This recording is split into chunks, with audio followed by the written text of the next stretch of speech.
फिर मनुष्य कहां ठहरकर क्या करें, इस विषय को कहते हैं। भावार्थ, इस मंत्र में वाचक् लुप्तोपमा अलंकार है।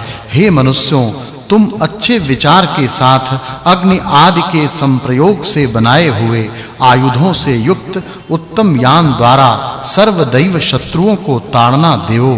फिर राजपुरुष कैसे हों, इस विषय को कहते हैं। भावार्थ, हे विद्वान मनुष्यों, तुम सभ्य पिता के समान प्रजाजनों की पालना करने वाले, बहुत अवस्था से युक्त और दुख को पाकर न कंपने वाले, सामर्थ्यवान, गंभीर आशय, अद्भुत सेना तथा शस्त्र और अस्त्रों की विद्या में कुशल, बल से युक्त, शत्रु समूह को सहने वाला और बहुत गुण कर्मों से युक्त जो पुरुष, उसी का राज्याभिषिंचन काम में अभिषेक करो। फिर मनुष्य परस्पर कैसे वर्तें, इस विषय को कहते हैं। भावार्थ, इस मंत्र में वाचक् लुप्तोपमा अलंकार है।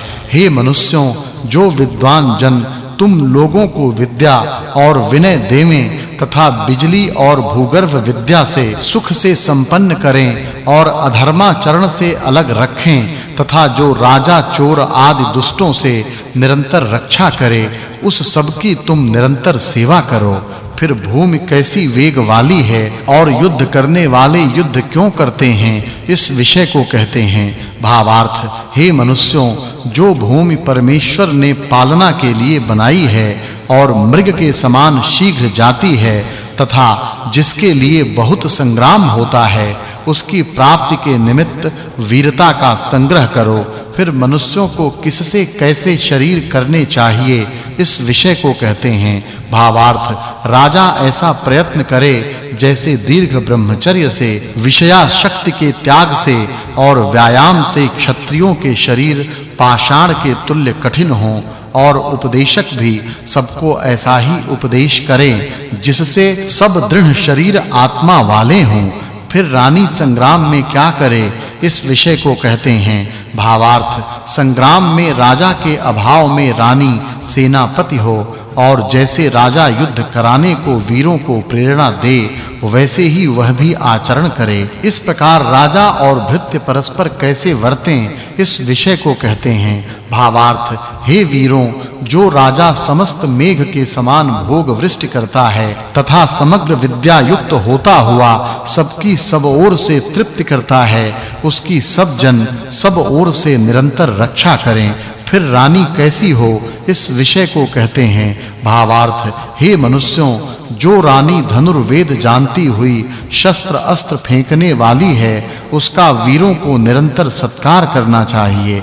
फिर सेनापति सेना को क्या आज्ञा दे, इस विषय को कहते हैं। भावार्थ, सेनापति पहले सेना को अच्छी शिक्षा देकर जब संग्राम में उपस्थित हो, तब अपनी सेना को आज्ञा दे कि शत्रुओं के बीच से एक को भी न छोड़े। भावार्थ, हे राजन, जब संग्राम के लिए सेना जावे, तब किसी पदार्थ के बिना किसी भृत्य को क्लेश न हो, वैसा अनुष्ठान कीजिए। ऐसे किए के पीछे आपका ध्रुव विजय हो।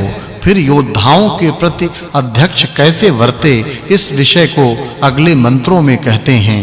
भावार्थ, सेनाध्यक्षों को चाहिए कि सब वीरों के शरीर की रक्षा करने वाले कवचों को यथावत करें और सर्वाधीश राजा अमृतात्मक अर्थात अमृत के समान भोग सबके लिए देवें तथा वस्त्र आदि पदार्थ भी देवें, और युद्ध करते हुए सबको सब अध्यक्ष हर्ष देवें और उत्साहित करें तथा आप भी हर्ष पावें और उत्साह करें।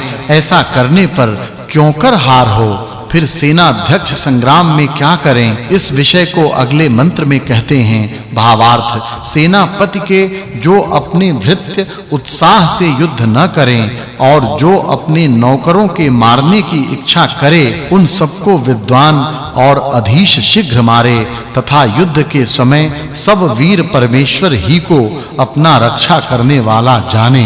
इस सूक्त में वर्म अर्थात कवच, वख्तर आदि के गुणों का वर्णन होने होने से इस सूक्त के अर्थ की इससे पूर्व सूक्त के अर्थ के साथ संगति जाननी चाहिए। यह श्रीमान परमहंस परिव्राजकाचार्य परम विद्वान श्रीमद् विरजानंद सरस्वती स्वामी जी के शिष्य श्रीमान दयानंद सरस्वती जी के बनाए हुए आर्य भाषा से सुभूषित ऋग्वेद के छठे मंडल में छठा अनुवाक और 75वां सूक्त और छठा मंडल भी तथा पंचमाष्टक के प्रथमाध्याय में 22वां वर्ग समाप्त हुआ। ऋग्वेद प्रथम खंड संपूर्ण।